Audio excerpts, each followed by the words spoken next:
Assalamualaikum warahmatullahi wabarakatuh. Sampurasun. Yang saya hormati Saudara Ketua, Wakil Ketua, dan anggota DPRD Provinsi Jawa Barat yang masih nampak segar dan ceria menjalankan ibadah puasanya. Yang lesu itu menghadapi lebarannya. Karena saya tahu namanya anggota DPRD pasti banyak yang datang ke rumah untuk ingin dibahagiakan menjelang Hari Raya Idul Fitri. Sedangkan di nomenklatur anggarannya tidak ada itu tunjangan THR bagi para anggota DPRD. Yang saya hormati Forum Koordinasi Pimpinan Daerah Provinsi Jawa Barat, serta Ketua Pengadilan Agama Jawa Barat atau yang mewakilinya, yang saya hormati Sekretaris Daerah Provinsi Jawa Barat, yang saya hormati staf ahli, Kepala Perangkat Daerah, Biro Pemerintah Daerah Provinsi Jawa Barat, sesepuh Jawa Barat, para tokoh masyarakat, pimpinan partai politik, pimpinan organisasi kemasyarakatan, pimpinan lembaga swadaya masyarakat, para akademisi, dunia usaha, serta insan media yang saya hormati dan saya banggakan. Saya mau cek Saudara Sekretaris Daerah, para kepala organisasi perangkat daerahnya ada berapa, yang hadir berapa? Kepala Bapeda, berapa yang hadir?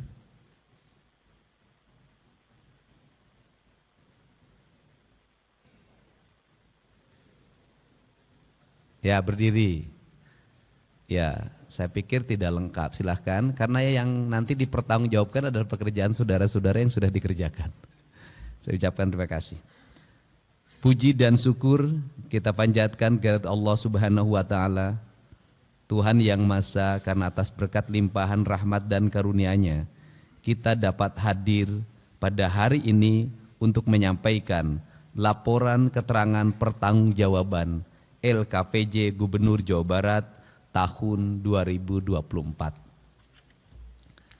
Salawat dan salam senantiasa tercurah kepada Kanjeng Rasulullah SAW, kepada keluarga dan para sahabatnya, para pengikutnya, dan kita semua sebagai umatnya yang senantiasa menauladani apa yang menjadi jejak dan risalah kehidupannya.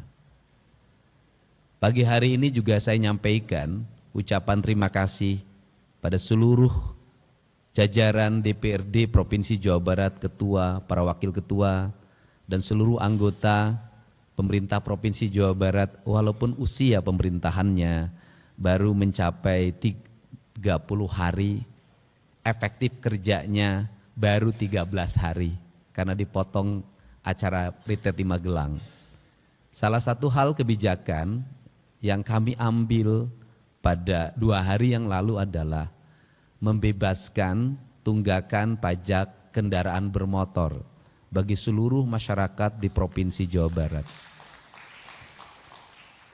Mungkin orang akan bertanya, kenapa harus mengorbankan tunggakan yang mungkin bisa mencapai sekitar 30 miliar, 30 triliun tunggakan. Tetapi justru saya melihat terbalik. Mereka tidak membayar itu karena tidak mampu membayar tunggakan yang lalu. Akhirnya makin bertumpuk. Daripada makin bertumpuk mereka tidak bayar tunggakan dan tidak bayar pajak tahun 2025, saya lebih memilih untuk memotong cerita masa lalu tetapi membangun cerita masa depan. Dan bisa dilihat hari ini progres orang menjelang lebaran biasanya sepi ke kantor Samsat. Hari ini penuh sesak sejak pagi dan kenaikannya mencapai 30-40%. Saya yakin dalam setahun ke depan, sisa waktu sekitar 9 bulan, justru pajak kendaraan bermotor akan mengalami lonjakan, prediksi saya sekitar 30% kenaikan pendapatan. Dan harapannya adalah ini memberikan implikasi pada membangun infrastruktur, dan saya katakan yang akan menjadi fokus ke depan setelah infrastruktur jalan provinsi adalah infrastruktur jalan kabupaten kota. Jalan kabupaten kota harus mendapat perhatian ke depan mengingat dana alokasi khusus untuk infrastruktur jalan itu hari ini hilang. Untuk itu diperlukan upaya-upaya yang keras, upaya-upaya yang luar biasa untuk menjawab seluruh tantangan kebutuhan masyarakat. Dan kami sampaikan kami sedang menyiapkan sistem setelah tanggal 6 Juni nanti, mudah-mudahan sistemnya bisa berjalan, motor dan mobil yang tidak bayar pajak tidak bisa lagi jalan di jalan-jalan Provinsi Jawa Barat. Sistemnya lagi kita rumuskan, mudah-mudahan bisa diterapkan. Pada kesempatan hari ini izinkan saya menyampaikan laporan keterangan pertanggungjawaban Gubernur Jawa Barat tahun 2024. LKPJ Gubernur Jawa Barat tahun anggaran 2024 ini disusun berdasarkan Permendagri 19 tahun 2024 dengan peraturan pelaksanaan Peraturan Pemerintah Nomor 13 tahun 2021 tentang laporan dan evaluasi penyelenggaraan pemerintahan daerah serta merupakan bentuk pertanggungjawaban gubernur selama tahun anggaran 2024.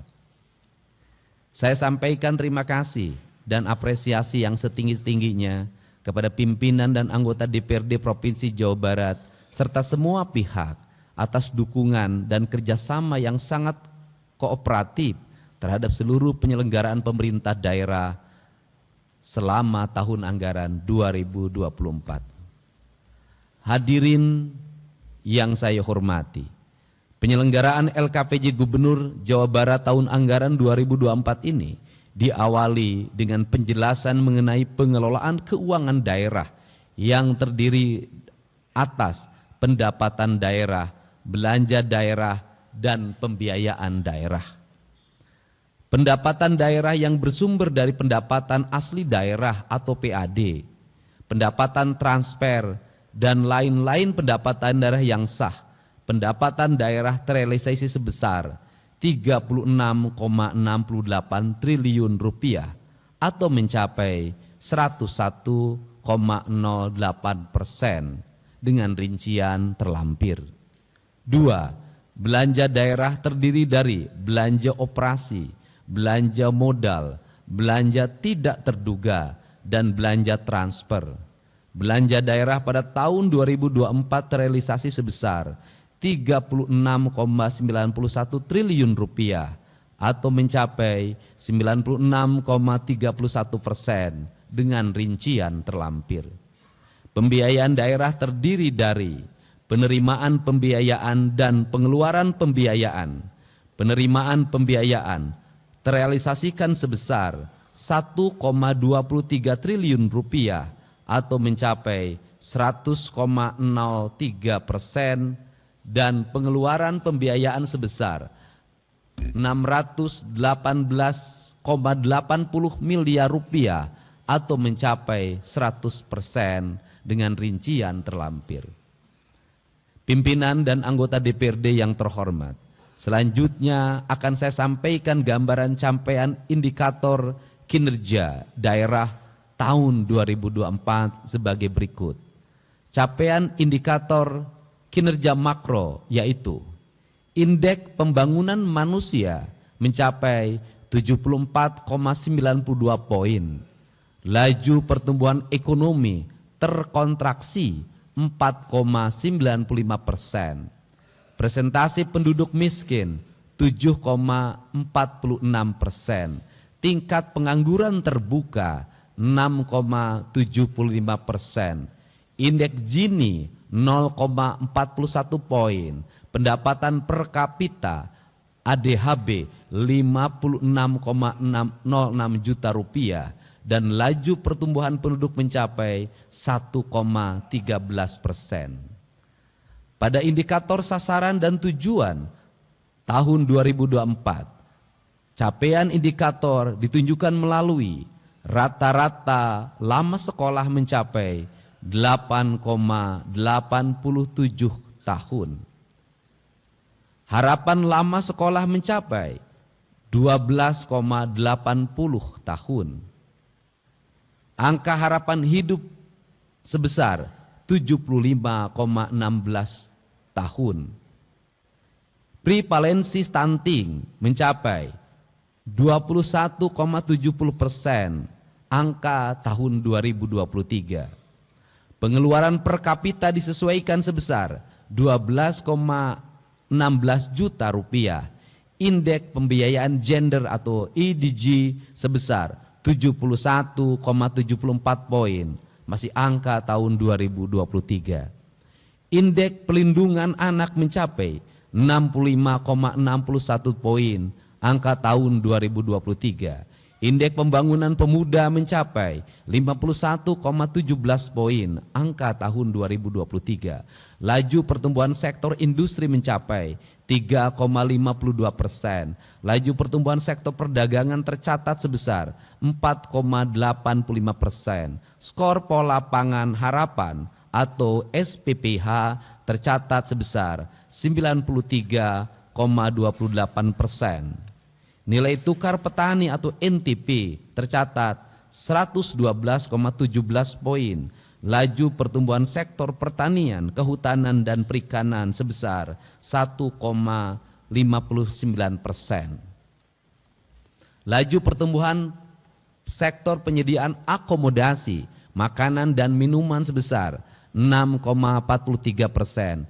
Indeks Williamson sebesar 0,686 poin. Tingkat konektivitas sebesar 60,47%.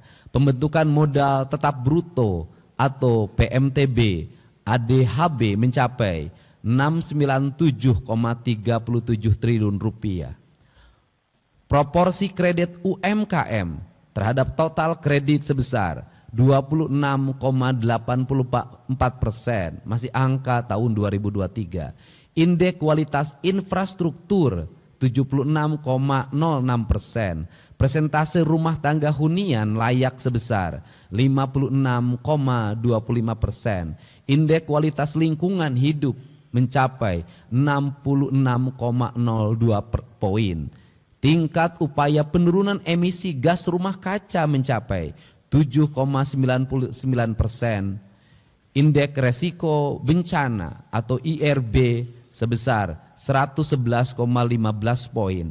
Indeks desa membangun mencapai 0,8012 poin. Indeks demokrasi Indonesia mencapai 83,04 poin, angka tahun 2023. Indeks reformasi birokrasi mencapai nilai 93,08, dalam kurung mencapai A. Indeks inovasi daerah sebesar 81,27 poin. Ini yang menjadi sorotan untuk ke depan adalah indeks birokrasinya sudah A.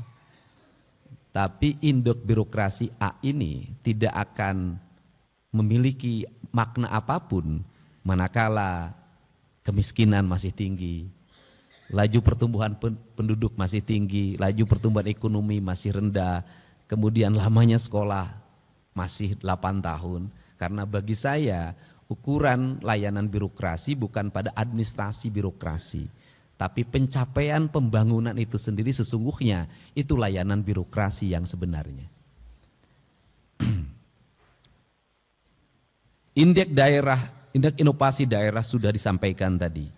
Hadirin yang saya hormati, selanjutnya saya sampaikan capaian kinerja yang disampaikan berdasarkan urusan pemerintahan sebagai berikut. Urusan pemerintahan wajib, pelayanan dasar meliputi urusan pendidikan, ditunjukkan dengan realisasi angka partisipasi sekolah atau APS usia 16-18 tahun sebesar 71,15%.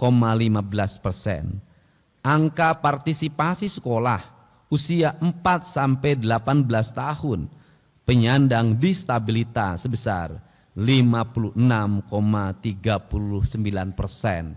Ini catatan ke depan, artinya bahwa kerangka pijak pembangunan ke depan harus mendorong anak-anak penyandang disabilitas untuk bersekolah. Caranya tidak usah dibuat sekolah eksklusif, tetapi dibuat sekolah inklusif, di mana sekolah-sekolah dasar, sekolah menengah pertama dibuat ruang khusus untuk penyandang disabilitas. Mereka bisa bersama bersekolah dengan anak-anak yang lainnya secara setara. Karena jumlah sekolah yang inklusif jaraknya jauh dan rata-rata penyandang disabilitas orang tuanya tidak mampu. Mereka habis oleh ongkos untuk pergi ke sekolahnya. Nilai raport pendidikan sebesar 69,79 poin. Laju sektor penyediaan akomodasi makanan dan minuman sebesar 6,43%.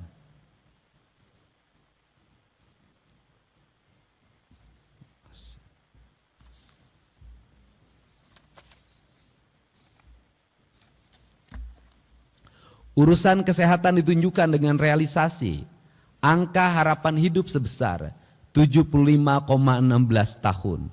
Urusan pekerjaan umum dan penataan ruang ditunjukkan melalui 1A, tingkat kemantapan jalan sebesar 86,44%. Persentase aksesibilitas menuju kawasan potensial dan pusat-pusat kegiatan sebesar 26,28%.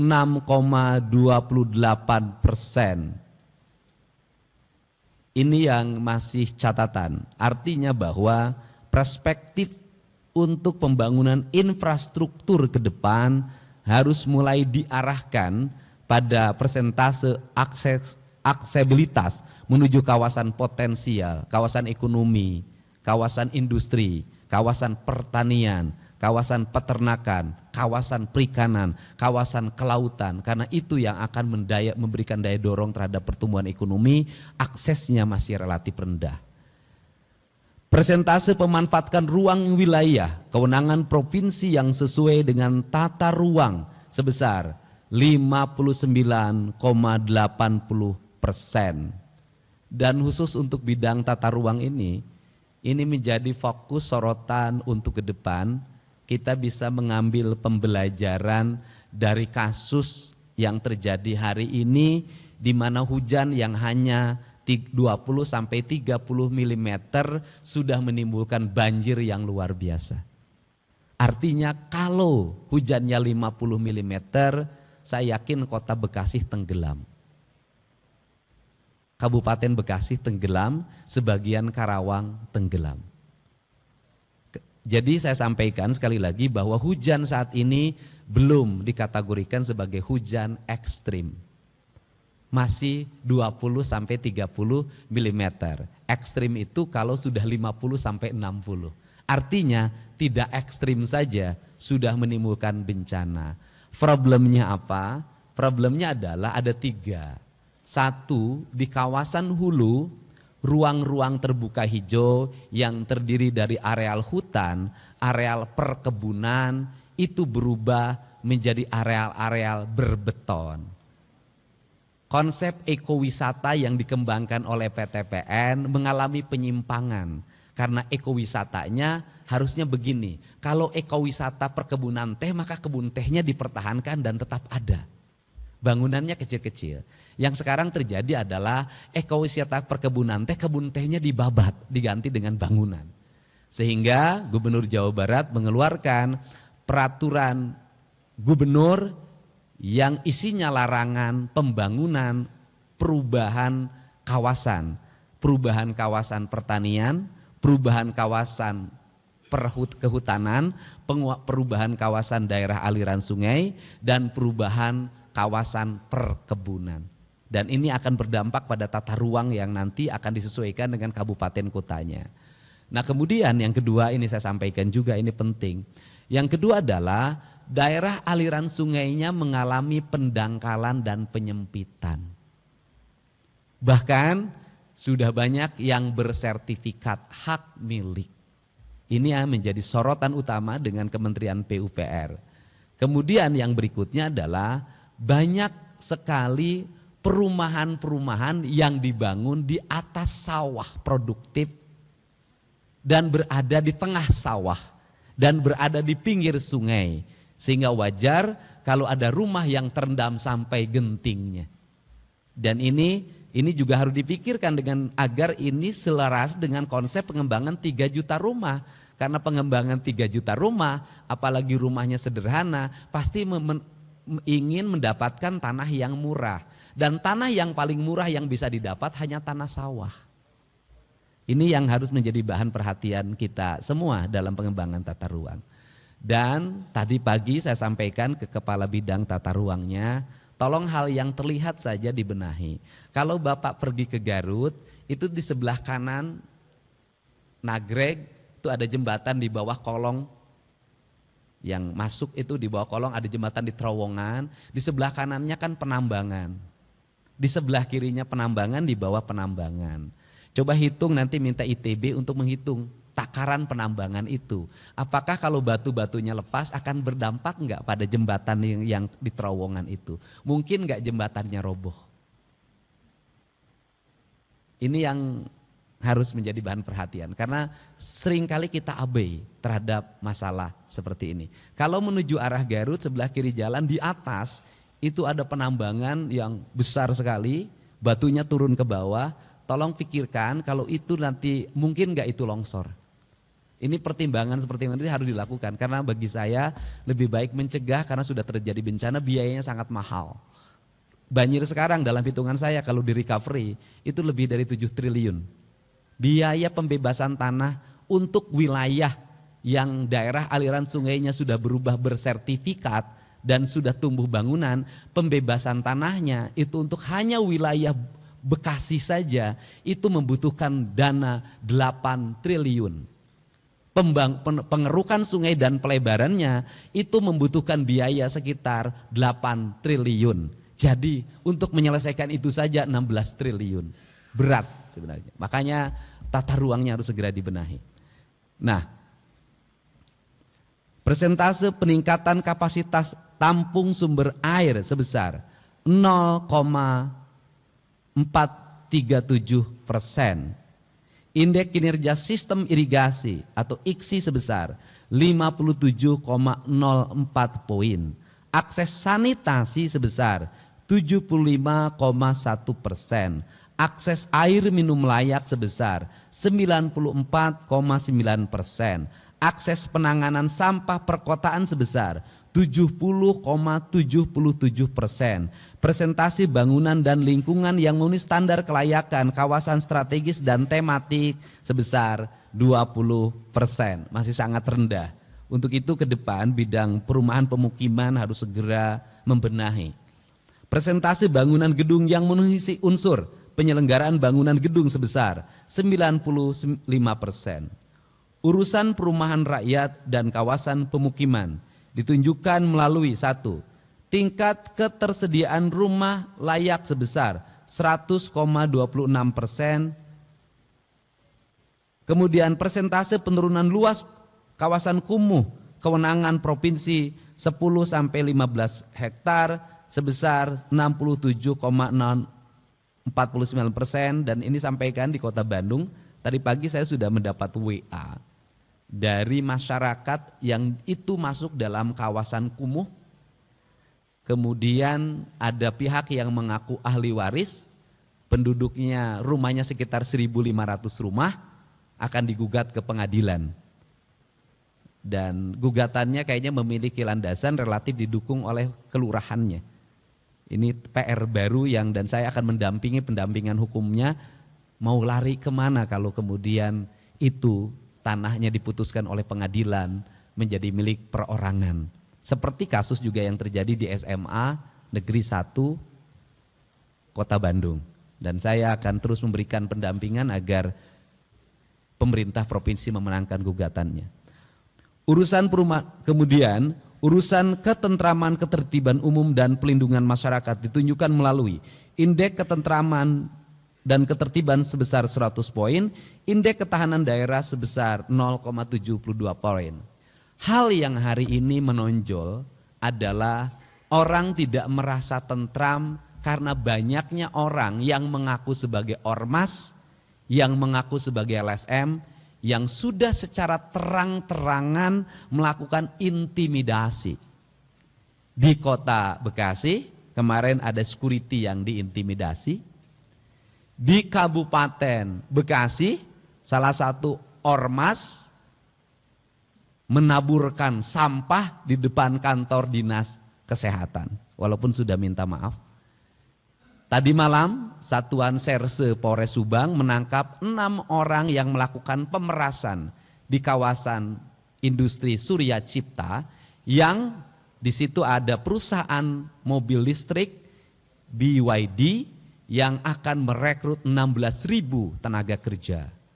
Dan kemarin seluruh problemnya sudah selesai, akses tol nanti hari Senin akan kita bicarakan, listrik sudah terkoneksikan, dan tahun ini rekrutmen akan segera dilaksanakan. Nah, untuk mencapai solusi itu saya sampaikan ke para anggota DPRD bahwa tadi pagi saya sudah telepon Kapolda dan Pangdam, mungkin hari besok kami akan mengeluarkan surat keputusan hari Senin pembentukan Satgas anti premanisme.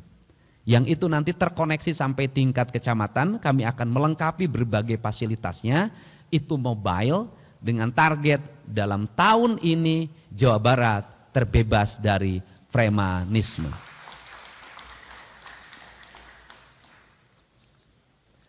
Urusan sosial, realisasi tahun 2024 ditunjukkan melalui indeks kesejahteraan sosial sebesar 44,57 poin. Urusan pemerintahan, nah ini urusan sosial, ada yang kasat mata.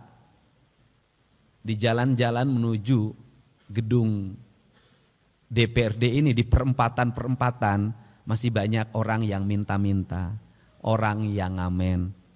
Saya sudah minta ke dinas sosial siapkan alokasi, mereka bawa problemnya apa, kalau memang kampungnya anterin ke kampungnya, kemudian cari solusinya. Kalau enggak berubah-berubah manusianya, kita tegas saja, tidak boleh lagi ada ngamen-ngamen di perempatan yang tidak jelas ngamennya. Ngamennya bukan berkesenian tapi hanya sekedar cari uang, yang ngelap-ngelap kaca, bawa anak-anak kecil untuk minta-minta. Karena bagi saya Kota Bandung adalah etalase dari peradaban Provinsi Jawa Barat. Saya tidak mau setelah hari raya ini tidak boleh lagi ada perempatan diisi oleh gelandangan, dan pemerintah provinsi, kabupaten, kota harus mampu menyelesaikannya secara tuntas.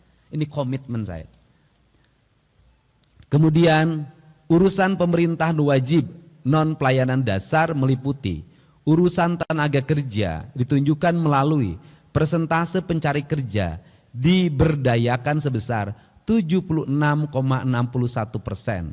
tingkat pelindungan tenaga kerja sebesar 38,27%, masih rendah. Untuk calon tenaga kerja, saya minta DPRD yang membidangi Komisi Ketenagakerjaan, kita tidak mau lagi ke depan ada orang yang ngantri melamar kerja. Tetapi yang saya inginkan adalah setiap dinas kabupaten kotanya sudah memiliki data bursa kerja. Seluruh angkatan kerja ada di datanya, dan kemudian perusahaan yang akan merekrut tidak usah mengumumkan pendaftaran calon tenaga kerja. Cukup mengakses nama-nama yang dibutuhkan di perusahaan itu, kemudian diseleksi, setelah diseleksi baru mereka mengurus persyaratan kerja. Saya ingin persyaratan kerja itu diurus setelah dia dinyatakan sebagai calon tenaga kerja. Karena kalau persyaratan kerja dibuat ketika melamar kerja, orang tidak punya duit harus ngurus persyaratan tenaga kerja. Dan ongkosnya juga mereka tidak punya. Tapi kalau kemudian perusahaan mengakses langsung ke bursa kerja, maka di situ akan sangat cepat melakukan proses rekrutmennya. Yang kedua, ini disampaikan, percaloan kerja, tenaga kerja di Jawa Barat sangat tinggi. Banyak sekali oknum, baik oknum aparatur, oknum karang taruna, oknum ormas, oknum LSM, oknum aparat desa, dan oknum manajer personalianya bekerja sama melakukan rekrutmen, dan di situ berbayar. Angka pembayarannya itu dari kisaran 3 juta sampai 30 juta per orang. Dan itu dilakukan secara terbuka. Untuk itu saya sampaikan bahwa tahun ini tidak boleh lagi terjadi percaloan tenaga kerja. Yang lebih menyedihkan lagi adalah orang untuk memberikan suap atau pungli calon tenaga kerjanya, banyak yang minjem ke bank emok, banyak yang minjem ke bank keliling, rata-rata 15 juta. Menyedihkan lagi mereka menjadi tenaga kerja kontrak dan setahun kontraknya diputus dan akhirnya menjadi gelandangan orang tuanya. Jadi saya menemukan banyak kasus itu. Untuk itu ini yang harus segera dituntaskan di Provinsi Jawa Barat agar investasi kita investasi yang nyaman.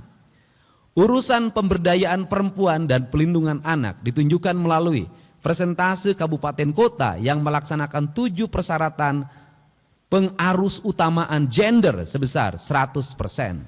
Persentase keberhasilan penanganan kasus kekerasan, eksploitasi, dan diskriminasi terhadap perempuan sebesar 100%. Tingkat penanganan kasus kekerasan, eksploitasi, dan diskriminasi atau KED terhadap anak sebesar 100%. Persentase kabupaten kota yang menerapkan klaster kabupaten kota yang layak anak sebesar 100%. Urusan pangan ditunjukkan melalui skor pola pangan harapan atau SPPH. Tingkat ketersediaan pangan sebesar 95,37 poin. Tingkat konsumsi pangan yang terdiri dari konsumsi energi sebesar 2.069,9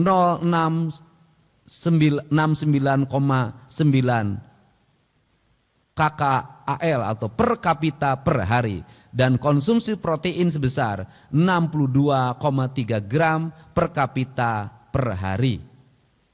Urusan pertanahan ditunjukkan melalui tingkat tertib tata kelola pertanahan. Nah, ini di sektor pertanahan ini masih menurut saya masih terjadi problem.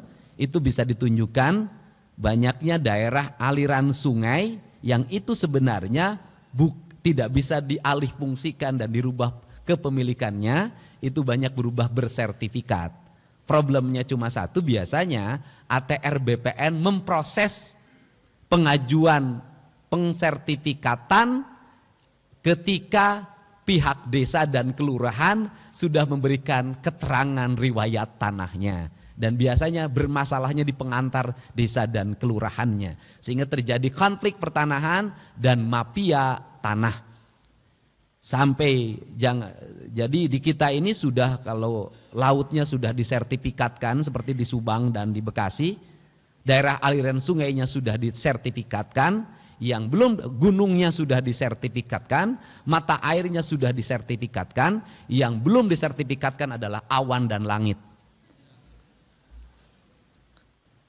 Urusan lingkungan hidup ditunjukkan melalui indeks kualitas air sebesar 46,86 poin. Indeks kualitas air laut sebesar 88,34 poin. Indeks kualitas udara sebesar 83,68 poin. Indeks upaya penurunan emisi gas rumah kaca limbah domestik sebesar 13,68 poin. Yang masih rendah itu adalah indeks kualitas air. Untuk itu salah satu yang paling mencolok di depan mata kita adalah Bendungan Cirata, Bendungan Saguling, Bendungan Jatiluhur. Airnya sudah berubah menjadi seperti air kocok. Kenapa? Jumlah keramba terampungnya melebihi kapasitas. Yang harusnya 10.000 menjadi 60.000.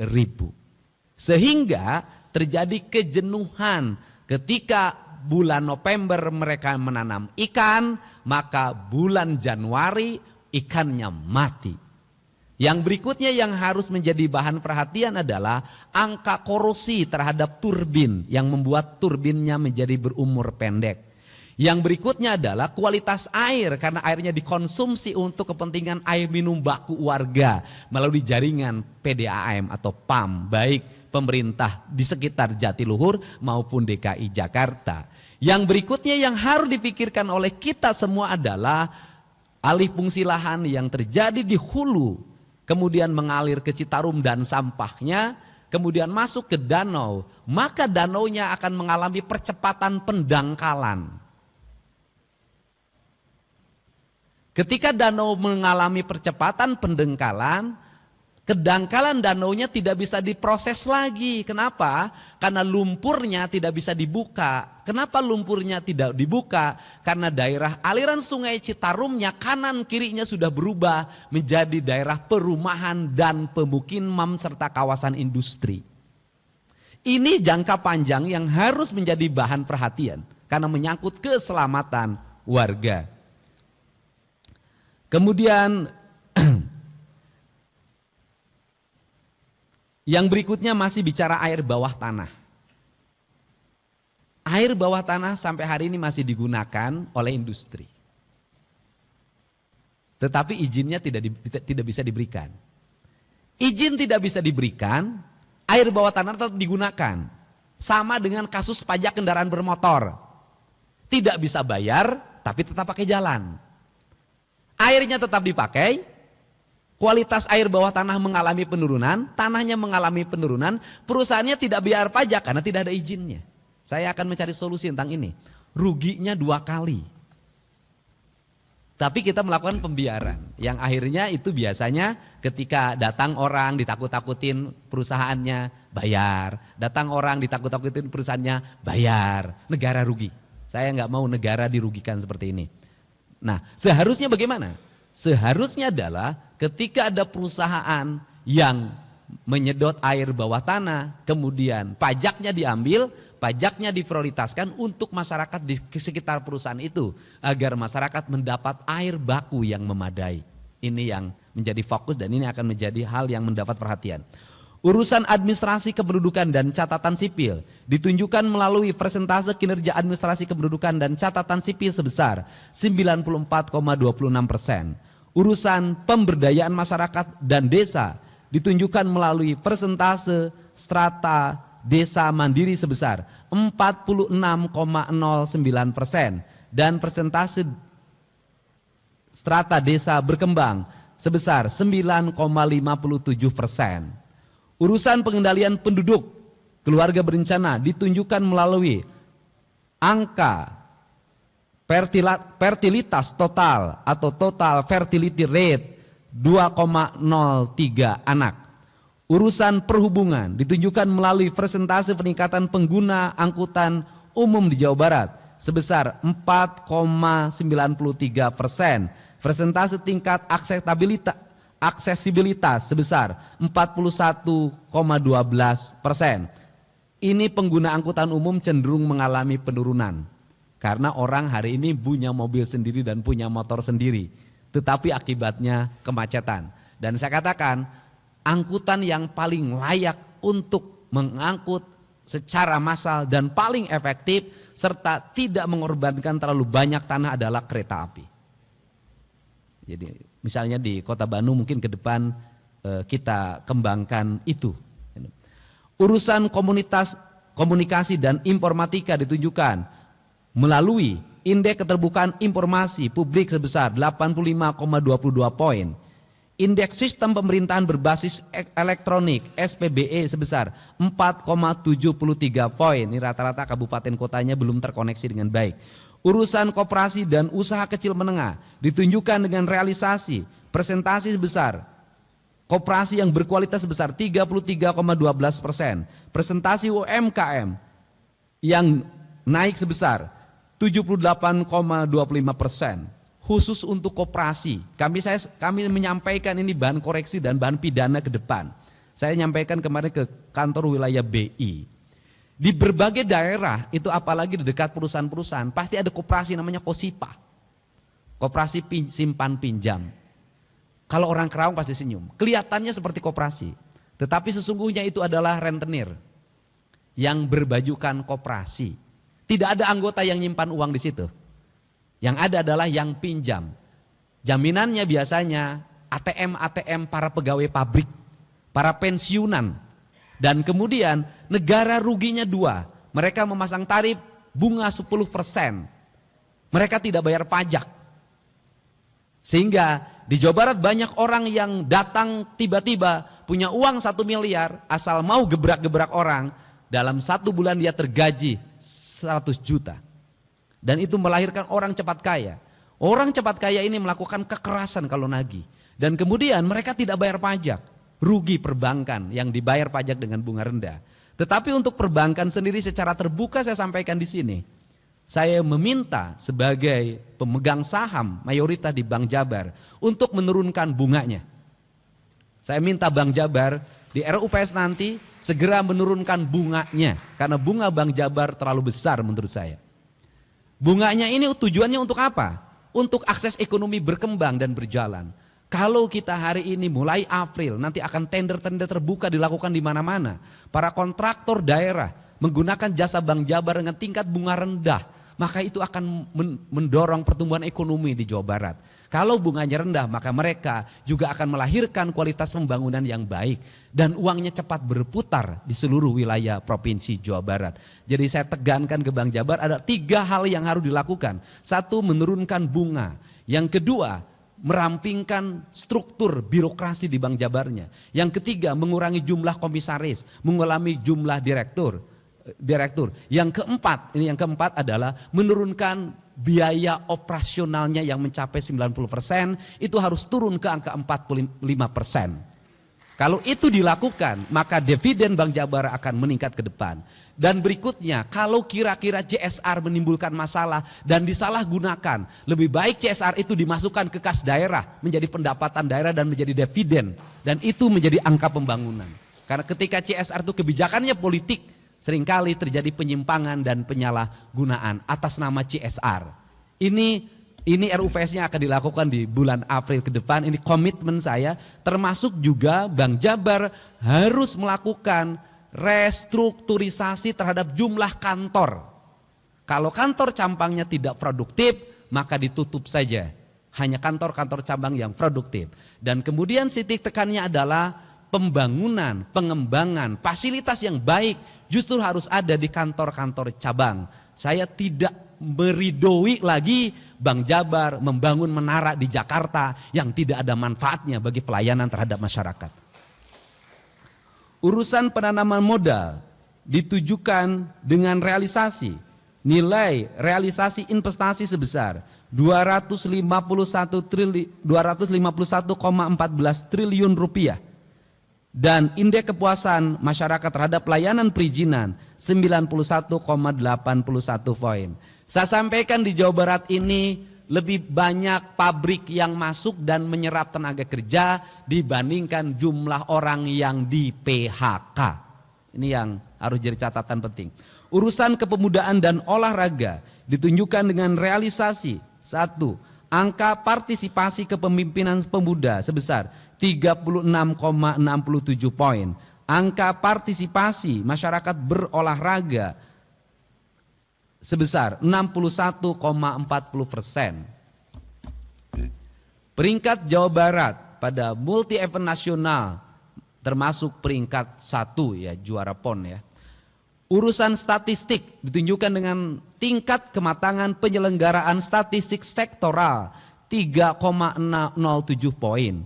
Urusan persandian ditujukan dengan indeks keamanan informasi yaitu indeks kami dengan 642 skor.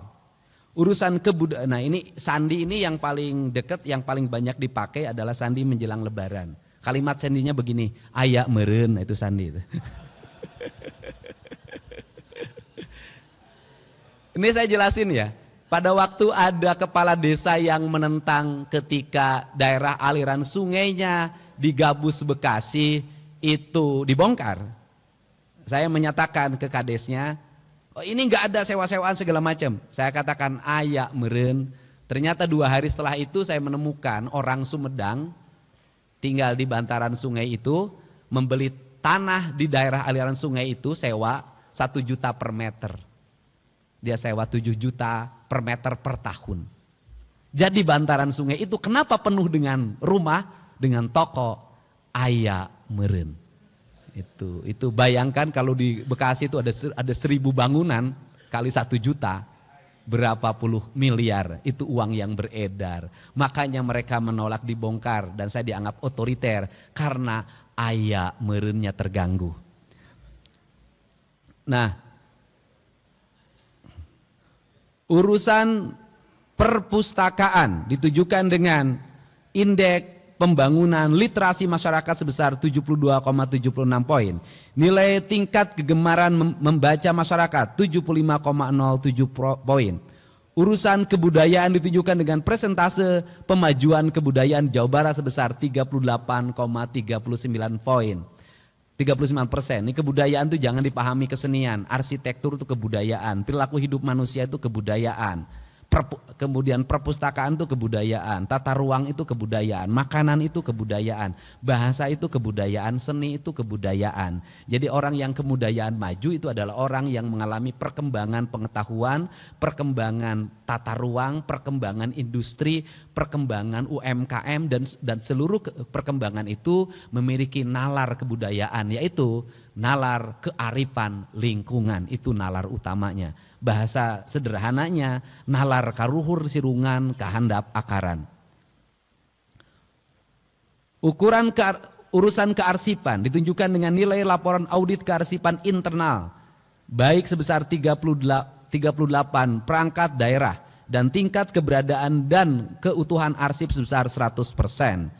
Pimpinan dan anggota DPRD yang saya hormati, urusan pemerintahan pilihan yang dilaksanakan oleh pemerintah daerah Provinsi Jawa Barat meliputi urusan kelautan dan perikanan ditujukan dengan realisasi PDRB sektor kelautan dan perikanan sebesar 25 triliun 101 miliar 25 miliar 101 juta 65 miliar rupiah. Urusan pariwisata ditujukan dengan realisasi presentasi peningkatan kunjungan wisata mancanegara ke Jawa Barat sebesar 69,10%. Persentase peningkatan kunjungan wisatawan Nusantara ke Jawa Barat sebesar 3,00%. Jadi yang datang ke Jawa Barat itu kebanyakan orang Jawa Barat. Yang dari luarnya hanya 3,00%. Sehingga ketika saya menyampaikan larangan studi banding, yang protesnya dari Jawa Tengah.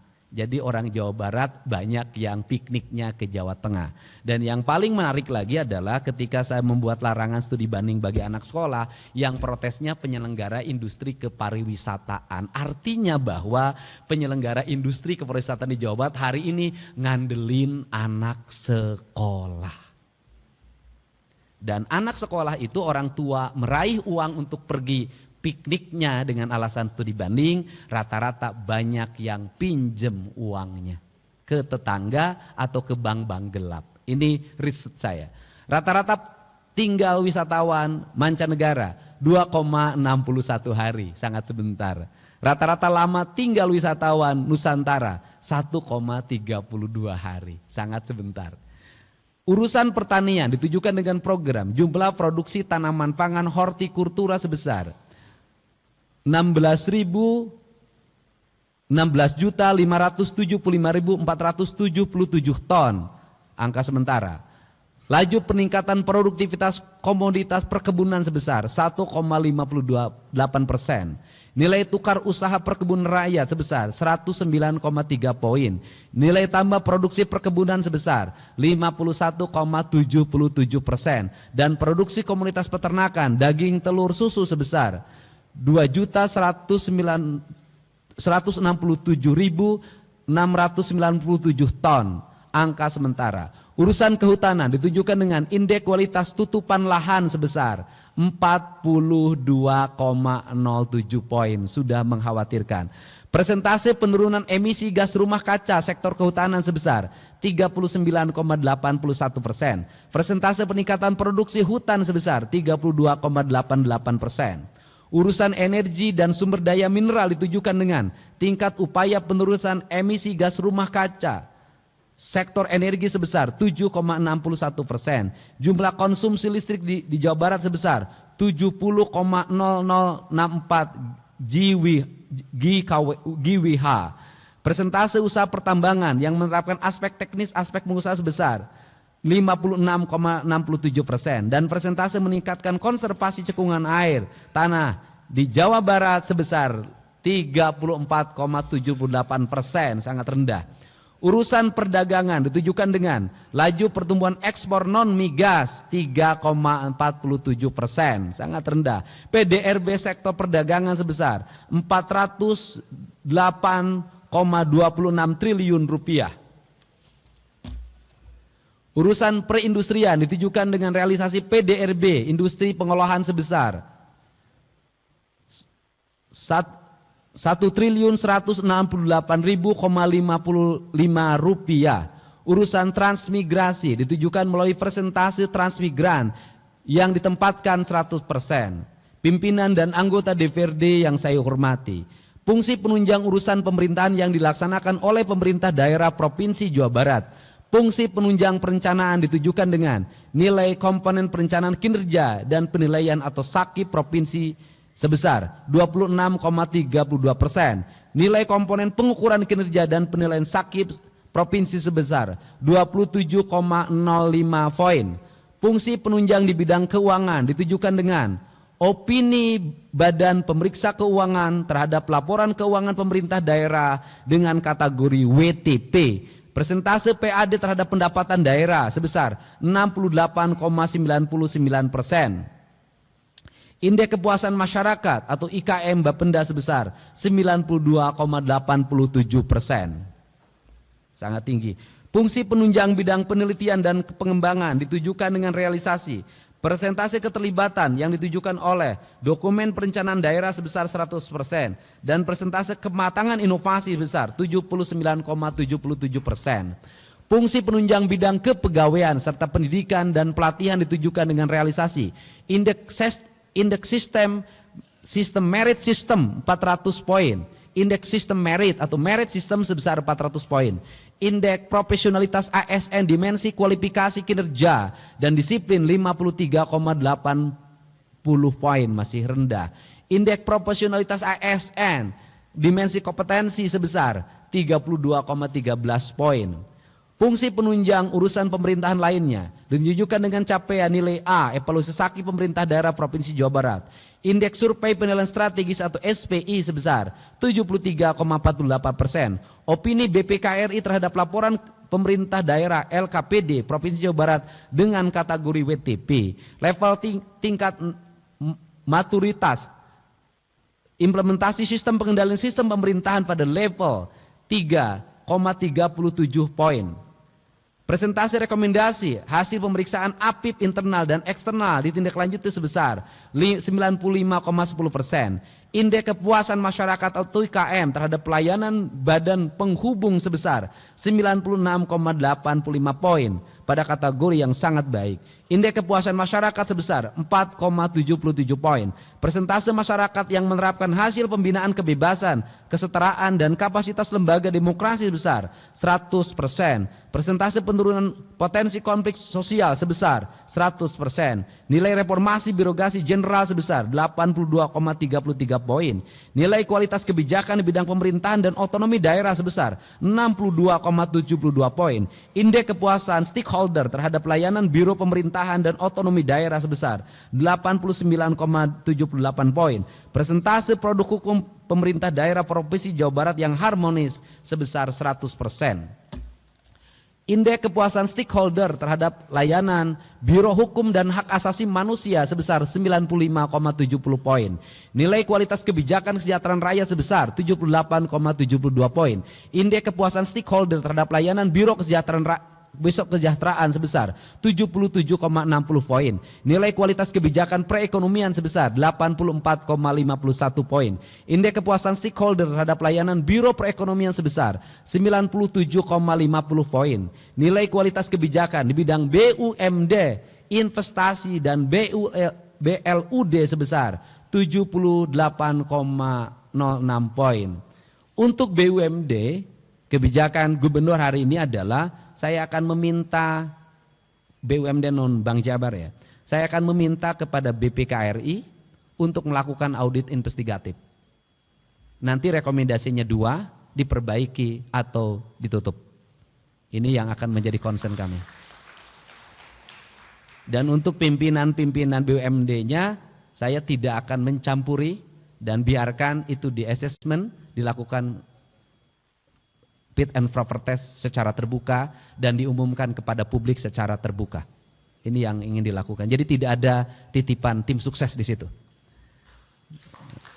Indeks kepuasan stakeholder terhadap layanan Biro Investasi sudah. Maturitas UKPBJ level 3. Indeks kepuasan stakeholder terhadap layanan Biro Pengadaan Barang dan Jasa sebesar 96,86 poin. Komposit kelembagaan dimensi struktural peringkat 4. Persentase perangkat daerah yang menerapkan kebijakan standar pelayanan publik sebesar 100%. Nilai pelaporan kinerja sebesar 13,55 poin. Persentase perangkat daerah dengan nilai budaya kerja minimal baik sebesar 100%. Persentase perangkat daerah dengan indeks reformasi birokrasi perangkat daerah minimal kategori B sebesar 100%. Persentase perangkat daerah yang menerapkan kebijakan sistem kerja dinamis sebesar 100%. Indeks kepuasan stakeholder terhadap layanan biro organisasi sebesar 92,17 poin. Indeks kepuasan stakeholder terhadap layanan biro administrasi pimpinan sebesar 96,03 poin. Nilai akib setda sebesar 86,30 poin. Indeks kepuasan stakeholder terhadap layanan biro umum sebesar 84,79 poin. Hadirin rapat paripurna DPRD yang saya hormati. Selama tahun 2024 ini pemerintah Provinsi Jawa Barat, ini bukan prestasi saya, ini prestasi Pak B mungkin, meraih 151 penghargaan yang terdiri dari 135 penghargaan pemerintah, 10 penghargaan non pemerintah, 6 penghargaan lembaga internasional, dan 7 sertifikasi akreditasi nasional dan internasional. Penghargaan ini merupakan pengakuan terhadap presentasi kolektif pemerintah Provinsi Jawa Barat dengan dukungan kuat dari DPRD Provinsi Jawa Barat dan kerjasama pemerintah kabupaten kota, dunia usaha, akademisi, dan seluruh masyarakat Provinsi Jawa Barat. Tapi kalau perspektif ke depan, bagi saya tidak dapat penghargaan nggak apa-apa. Yang penting jalan di Jawa Barat pada bagus, rumah-rumah rakyat pada bagus, rakyatnya terurus, anak-anak sekolah, masyarakat Jawa Barat setiap hari tersenyum dan pemerintah turun langsung setiap kesulitan. Nggak dapat penghargaan juga nggak apa-apa. Gitu. Nah, kemudian pada momentum kita, pada saat ini kita bisa melakukan evaluasi atau renungan terhadap berbagai kebijakan yang kita lakukan. Sehingga dalam perspektif ke depan, seluruh penilaian yang dilakukan oleh para anggota DPRD Provinsi Jawa Barat yang nanti dalam bentuk pansus bisa menjadi bahan evaluasi dan koreksi dengan tidak mengulangi kesalahan serupa. Bagi mereka yang indeksnya sudah mencapai tingkat kepuasan tinggi, maka kita harus terus meningkatkannya. Masih rendah, maka kita harus memperbaikinya dengan kebijakan-kebijakan yang terukur. Untuk itu saya mengucapkan terima kasih, dan pada kesempatan hari ini atas nama masyarakat Provinsi Jawa Barat saya menyampaikan selamat menjalankan ibadah puasa dan selamat menyambut Hari Raya Idul Fitri 1 Syawal 1446 Hijriah. Semoga lebaran yang akan kita jalani, lebaran yang memberikan rasa nyaman, rasa aman, rasa bahagia.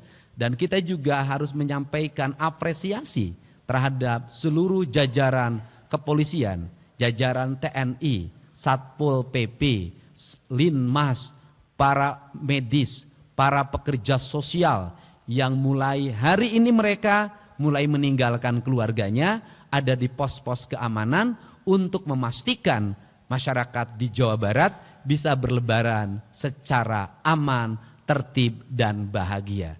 Dan saya sampaikan kepada para anggota DPRD yang terhormat, ini bagian pengawasan di masyarakat, jalur-jalur mudik yang sering kredit seperti di jalur Limbangan, di jalur Tasik, di jalur Kuningan, di jalur Cirebon, dan di jalur Subang yang kelewati mudik, tukang becanya, supir angkotnya, tukang ojeknya, kemudian juga kusir delmannya, itu mendapat uang tinggal di rumah sebesar 3 juta rupiah per orang. Dan mereka mendapat alokasi 1,5 juta 2 hari sebelum hari raya dan 1,5 juta setelah hari raya. Mereka tidak bekerja dengan meninggalkan jalan yang mereka lalui, tetapi mereka bisa menikmati lebaran dengan baik. Ini solusi kami untuk mencegah kemacetan. Nah, untuk itu saya ucapkan terima kasih. Semoga Allah Subhanahu wa taala memberikan bimbingan dan perlindungan pada kita semua. Salam untuk keluarganya di rumah, semoga kita semua bisa menjalankan lebaran dengan penuh rasa bahagia dan sukacita. Wallahu muwaffiq ila aqwamit thoriq. Assalamualaikum warahmatullahi wabarakatuh. Sampurasun. Sekali merdeka tetap merdeka.